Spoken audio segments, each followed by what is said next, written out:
शांति। मैं ब्रह्मा कुमारी सेंटर में 5 वर्ष से आ रहा हूँ। मुझे यहाँ आने से काफ़ी फ़ायदा हुआ। मेरे यहाँ आना 96 में हुआ था। फिर मैं बीच बीच में कभी कभी आया करता था, पर मुझे पता नहीं चला था कि ये ब्रह्मा कुमारी है क्या। मैं भक्ति बहुत किया हूँ। गायत्री मंदिर भी 9 वर्ष गया, संतोषी माँ का पूजा भी 7 साल किया, और भी बहुत सारे पूजाएं किए। घर के पास में मंदिर भी बनवाया शिव जी का। तो शिव जी से मुझे काफ़ी फ़ायदा हुआ।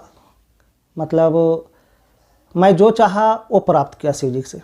तो शिव बाबा मुझे काफ़ी सहयोग किए और मुझे ये फ़ायदा हुआ कि शिव बाबा से मिलने से हमारा हर काम सफल हुआ। जो भी मैं चाहा उसको प्राप्त किया। मुझे आने का मेन मकसद ऐसा था कि मुझे मेरी धर्मपत्नी बोली कि आप मेरे को सेंटर ले चलिए। तो मैं बोला सेंटर नहीं जाऊंगा, कहीं और घूमने जाना है तो चलो। तो छुट्टी के दिन मंगलवार रहती थी, तो मंगलवार को मैं उनको बोलता था कहीं चलो घूमने, तो बोलती सेंटर जाएंगे तभी जाऊंगा, नहीं तो नहीं जाऊंगा। तो मैं नहीं आना चाहता था। तो मुझे बोले कि एक काम कीजिए, आप नाश्ता करते हैं ना, तो आप मुरली आती है पीस ऑफ माइंड में, उसको पढ़ा कीजिए। तो मैं उसको पढ़ता था तो मुझे बहुत ही अच्छा लगता था, बहुत ही अच्छा लगता था। तो मैं मुरली पढ़ करके मुझे ज्ञान हुआ। तो मैं सेंटर आया अपनी धर्मपत्नी के साथ। तो आकर के जब वापस घूम के जा रहा था तो बड़ी दीदी मुझे बुलाई कि आप कभी कभी आते हैं, म्यूजियम घूमे कि नहीं घूमे। मैं बोला नहीं घूमा दीदी। तो एक बार म्यूजियम हो लीजिए। तो मैं म्यूजियम गया, म्यूजियम में घूमा। तो म्यूजियम में मुझे काफ़ी ज्ञान मिली। तो दीदी बोली कैसा लगा। मैं बोला बहुत ही अच्छा लगा दीदी। तो आप 7 दिन का कोर्स कर लीजिए। तो मैं बोला 7 दिन का कोर्स क्या होता, मुझे पता नहीं है दीदी। बोले 1 घंटा लगता है, तो 1 घंटा आकर के अगर आप कोर्स करेंगे तो काफ़ी ज्ञान होगा। तो मैं बोला ठीक है दीदी, कैसे करना पड़ेगा 1-1 घंटा। बोले 7 दिन आना पड़ेगा। तो मैं बोला कंटिन्यू नहीं आ सकूँगा, मैं बिजनेसमैन आदमी हूँ, कैसे करूँगा। तो दीदी बोली नहीं नहीं, अगर गैप भी हो जाएगा तो चल सकता है, कोई दिक्कत नहीं है। तो मैं 7 दिन कोर्स किया। उससे मुझे काफ़ी ज्ञान मिली और मैं ज्ञान में चलने लग गया। डेली का क्लास भी करता हूँ मैं। आज 5 वर्ष हो गए मुझे क्लास में आते हुए, कंटिन्यू क्लास करता हूँ। और उसके बाद मैं मधुबन गया। तो मुझे बड़ी दीदी बोली कि आप मधुबन जाओगे क्या। तो मैं बोला हाँ मेरे को तो जाना है मधुबन। तो मैं बोला वहाँ होता क्या है। तो बड़ी दीदी बोली वहाँ साक्षात्कार भगवान आते हैं। मैं बोला भगवान, मैं तो बचपन से भगवान को देखा नहीं है, भगवान कैसे होते हैं, भगवान तो अनेक है, भगवान का रूप क्या है। तो बड़ी दीदी बोली कि आप जाओगे तभी समझ में आएगा। तो मैं बोला कैसे जाऊंगा। तो मुझे बताया कि ये काम करना पड़ेगा, पवित्र रहना पड़ेगा, और भी बहुत सारे नियम हैं जो करना पड़ेगा, तभी आपको भगवान मिलेंगे, नहीं तो नहीं मिलेंगे। तो मैं बोला भगवान को पाना है तो मैं कुछ भी कर सकता हूँ दीदी, क्यों नहीं करूँगा। तो फिर हमारा फॉर्म भरा गया। उसके बाद मैं मधुबन गया। तो मधुबन में जब बाबा मिलन हुई तो उस दिन मैं 2 बजे रात क्लास मुझे बुलाया गया था, सभी को बुलाया गया था। तो डायमंड हॉल में मैं 2 बजे रात पहुंचा। और जब वहाँ बैठा तो 25,000 लोग थे हमारे साथ। और 25,000 लोगों के बीच में मैं बैठा था। तो 2:15 जब 2:15 बजी तो मुझे पता ही नहीं चला कि मैं कहाँ हूँ। मैं डायमंड हॉल से गायब हो गया था और भगवान के पास चला गया था। मुझे पता नहीं चला कि मैं कैसे और कब गया। और जब भगवान के पास पहुंचा तो वहाँ पे मुझे ऐसा महसूस होने लगा कि मैं भगवान को कैसे देख रहा हूँ भाई, ये तो मैं यहाँ डायमंड हॉल में था, भगवान कैसे मुझे मिल गए। तो मैं अपना दिल का बात भगवान के पास रखा। मैं बोला कि बाबा ऐसा ऐसा बात है, हमारे साथ ऐसी समस्या है, हमारे साथ लोग ऐसे ऐसे करते हैं, मुझे जीने की इच्छा नहीं होती है, मैं क्या करूं, मैं काफ़ी परेशान हूं अपने फैमिली से। तो बाबा बोले कि देखो ये सब ड्रामा है और आप इसको समझो, मैं जो बोलता हूं वो करो, बाकी और कुछ करने की आवश्यकता नहीं है। तो मैं जब बाबा के साथ, भगवान के साथ जब ऊपर गया तो मुझे कुछ पता नहीं चला कि मैं कहाँ हूँ। फिर 15-20 मिनट के बाद बाबा के साथ बात हुई। बात होने के बाद उन्होंने मुझे सुझाव दिए कि ऐसे ऐसे करना है। तो फिर मैं अचानक जब डायमंड हॉल में आया ना, तो मुझे एक बहुत बड़ा झटका लगा। ऐसा झटका लगा कि मैं वर्णन नहीं कर सकता इस चीज़ का। तो जब देखा कि हमारे चारों साइड लोग बैठे हैं, मैं बोला मैं तो अभी यहाँ नहीं था भाई, मैं यहाँ आया तो आया कैसे? मैं तो कहीं भगवान के साथ ऊपर में बात कर रहा था, यहाँ नीचे कैसे पहुँच गया? तो मुझे एकदम अजीब सा महसूस होने लगा। नहीं, मैं यहाँ नहीं था, मैं कैसे आया? मतलब मेरे को बहुत चिंता होने लगी, मैं तो था ही नहीं, अभी मेरे सारे साइड लोग कैसे आ गए?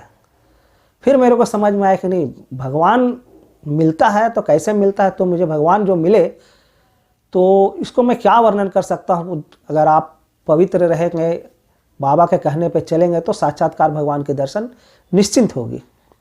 और मुझे हुई, और उस दिन से आज तक जो भी मैं चाहा, जो भी मांगा, वो सब मुझे मिली। और ऐसे बहुत सारे मेरी अनुभव है जिसको मैं शेयर करना चाहता हूँ। ब्रह्मा कुमारी का एक मेला लगा था गेरुआ घाट में, तुलसी नगर में। उस मेले में मैं कुंभकर्ण का मतलब जगाने और उनका वर्णन करने के लिए मुझे कार्य दिया गया था। हम लोग 3 लोग थे। तो एक दिन ऐसा था कि दोनों नहीं आए, मुझे अकेला करना पड़ा। तो 7 बजे का वक्त था। अचानक मेरा लड़का मुझे फ़ोन किया कि पापा मेरा गाड़ी जो है ना फलना ले लिया। तो मुझे थोड़ा चिंता हो गई कि गाड़ी ले लिया इसका, तो मेरे को चिंता हो गई। अब चिंता हो गई तो मैं अब मतलब कुंभकर्ण का रोल का जो वर्णन करना था वो नहीं कर पा रहा था, कार्य कर नहीं पा रहा था, पूरा लोड मेरे पर थी। तो मेरे को बड़ा चिंता हुआ। तो मैं बाबा को बोला कि बाबा ये तो मेरे से नहीं हो पाएगा, क्योंकि बहुत बड़े बड़े लोग आ रहे थे, जीएम आ रहे थे और भी बड़े बड़े इंजीनियर, फॉरमैन, बहुत सारे लोग आ रहे थे, बड़े बड़े लोग, और सबको समझाना मेरे बस में नहीं हो पा रहा था, क्योंकि मुझे ध्यान जो है ना उसकी गाड़ी पे जा रही थी। तो मैं बोला बाबा मैं तो नहीं कर पाऊँगा और जा भी नहीं पाऊँगा इसको छोड़ करके, क्योंकि बड़ी दीदी मुझे जिम्मा दी है। तो ठीक जैसे मैं बोला कि बाबा मैं नहीं कर पाऊँगा, आप ही कुछ मार्गदर्शन कीजिए, ज़्यादा से ज़्यादा 5 मिनट भी नहीं हुआ होगा, मेरे को फ़ोन आता है कि पापा गाड़ी जो है ना आपके दुकान में वो आदमी पहुंचा दिया। तो मुझे इतना खुशी हुई कि मैं बाबा को बोला, मैं बोलने में देर कर दिया लेकिन बाबा अपना कार्य करने में देर नहीं किए। तो मुझे काफ़ी खुशी हुई कि बाबा को मैं बोलने में इतना देर क्यों किया, मुझे अगर पहले बोल देना था ये कार्य हो जाता। ऐसे बहुत सारे अनुभव है। एक बार मेरा लड़का पार्टनरशिप में काम कर रहा था। पार्टनरशिप छोड़ देने के बाद उसके यहाँ जो लड़की कार्य कर रही थी, उसने मेरे लड़के को फंसा दिया ज़बरदस्ती कि तुम 30,000 रुपया मैं गल्ला में रखा था, टिकाले हो, अगर नहीं दोगे तो मैं तुम्हारे ऊपर केस कर दूंगा। तो लड़का आकर के मुझे बताया ऐसा ऐसा बात है पापा। तो मैं थोड़ा चिंतित हो गया। फिर मैं वकील के पास गया, पत्रकार के पास गया, काफ़ी इधर उधर दौड़ भाग किया। मुझे समझ में नहीं आया कि मैं करूं तो क्या करूं। तो अचानक मुझे याद आया कि अब करना क्या है, चलते हैं थाना, वहीं देखते हैं। फिर थाना गया मैं, वहाँ पे उस लड़की को फ़ोन किया कि आ जाओ मैं थाना में हूँ, जो भी हिसाब किताब है कर लेते हैं।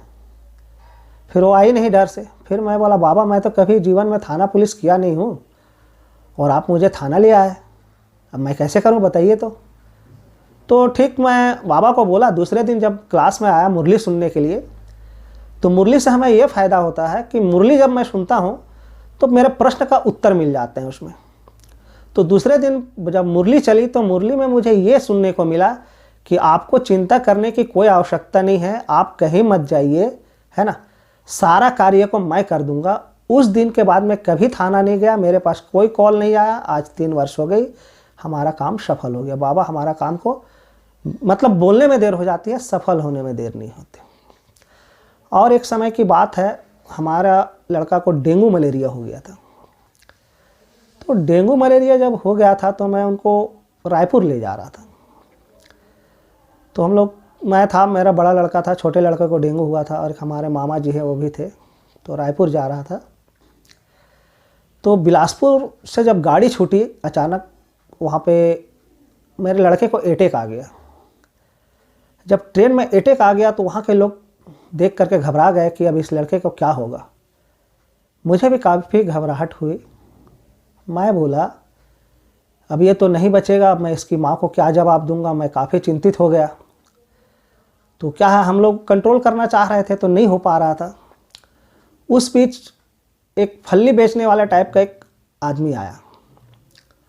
वो जब आया तो मुझे बोलते हैं वो कि भाई इसको कुछ नहीं हुआ है, इसको मिर्गी हुआ है, आप छोड़ दो, 1 मिनट में ठीक हो जाएगा। मैं बोला हम लोग यहाँ इतने दिन से परेशान हैं, 15 दिन से घर में परेशान हैं, और ये फल्ली बेचने वाला आदमी है, गमछा टंगे हुए था, ये कैसे 1 मिनट में ठीक हो जाएगा। वो बोले कि 1 मिनट में ठीक हो जाएगा, आप चिंता मत करो, बिल्कुल चिंता मत करो। और वाकई में वो जैसे ही मेरे को बोले और मुड़े, जैसे ही मुड़े ना, मैं तुरंत उनको आवाज़ दिया।